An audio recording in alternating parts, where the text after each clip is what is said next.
ओम स्वस्ति श्री गणेशाय नमः।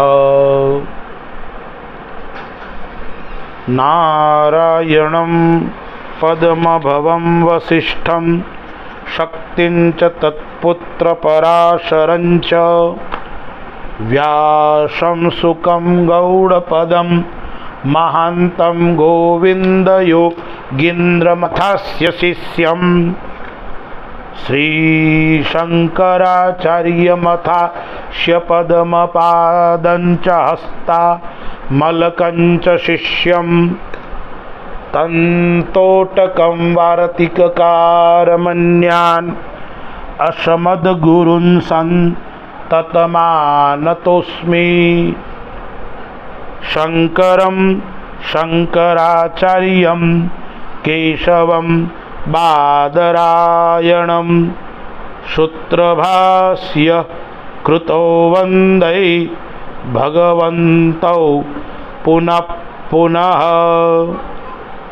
गुरुर्ब्रह्मा गुरुर्विष्णु गुरुर्देवो महेश्वर गुरुः साक्षात् परं ब्रह्म तस्मै श्री गुरवे नमः।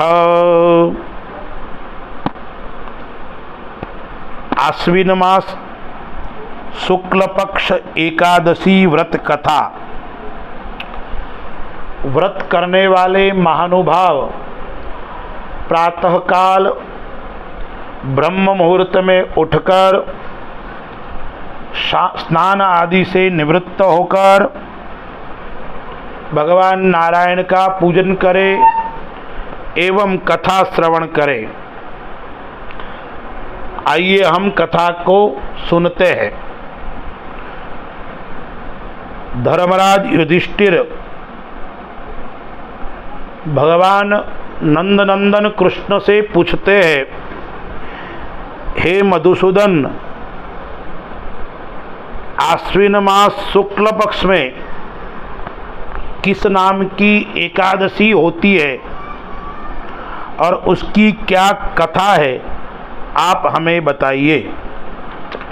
भगवान कृष्ण बोले, राजन, आश्विन मास के शुक्ल पक्ष में जो एकादशी होती है वह पापांकुशा नाम से प्रसिद्ध है। वह सब पापों को हरने वाली तथा व्रतों में उत्तम है। उस दिन मनुष्य अपने जीवन को कृतार्थ करने के लिए, संपूर्ण मनोरथ की प्राप्ति के लिए मनुष्यों को स्वर्ग और मोक्ष प्रदान करने वाले पद्मनाभ संज्ञक मुझ वासुदेव का पूजन करना चाहिए। जितेंद्रिय मुनि चिरकाल तक कठोर तपस्या करके जिस फल को प्राप्त करता है वह उस दिन भगवान गरुड़ ध्वज को प्रणाम करने से ही मिल जाता है। पृथ्वी पर जितने तीर्थ और पवित्र देवालय हैं उन सब के सेवन का फल भगवान विष्णु के नाम कीर्तन मात्र से मनुष्य प्राप्त कर लेता है। जो सारंग धनुष धारण करने वाले सर्वव्यापक भगवान जनार्दन की शरण में जाते हैं उन्हें कभी यमलोक की यातना नहीं भोगनी पड़ती है। यदि अन्य कार्य के प्रसंग से भी मनुष्य एकमात्र एकादशी को उपवास कर ले तो उसे कभी यम यातना नहीं प्राप्त होती है। जो पुरुष विष्णु भक्त होकर भगवान शिव की निंदा करता है वह भगवान विष्णु के लोक में स्थान नहीं पाता है, उसे निश्चय ही नरक में गिरना पड़ता है। इसी प्रकार यदि कोई शैव या पाशुपत होकर भगवान विष्णु की निंदा करता है तो वह घोर रौरव नरक में डालकर तब तक पकाया जाता है जब तक कि 14 इंद्रियों की आयु पूरी नहीं हो जाती है। यह एकादशी स्वर्ग और मोक्ष प्रदान करने वाली है, शरीर को निरोगी बनाने वाली तथा सुंदर स्त्री, धन एवं मित्र देने वाली है। राजन, एकादशी को दिन में उपवास और रात्रि में जागरण करने से अनायास ही विष्णु धाम की प्राप्ति हो जाती है। राजेंद्र, वह पुरुष मातृपक्ष की 10, पिता पक्ष की 10 तथा स्त्री पक्ष की भी 10 पीढ़ियों का उद्धार कर देता है। एकादशी व्रत करने वाले मनुष्य दिव्य रूपधारी चतुर्भुज गरुड़ की ध्वजा से युक्त, हार से सुशोभित और पीतांबरधारी होकर भगवान विष्णु के धाम को जाते हैं। आश्विन के शुक्ल पक्ष में पापांकुशा का व्रत करने मात्र से ही मानव सब पापों से मुक्त हो श्री हरि के लोक में जाता है।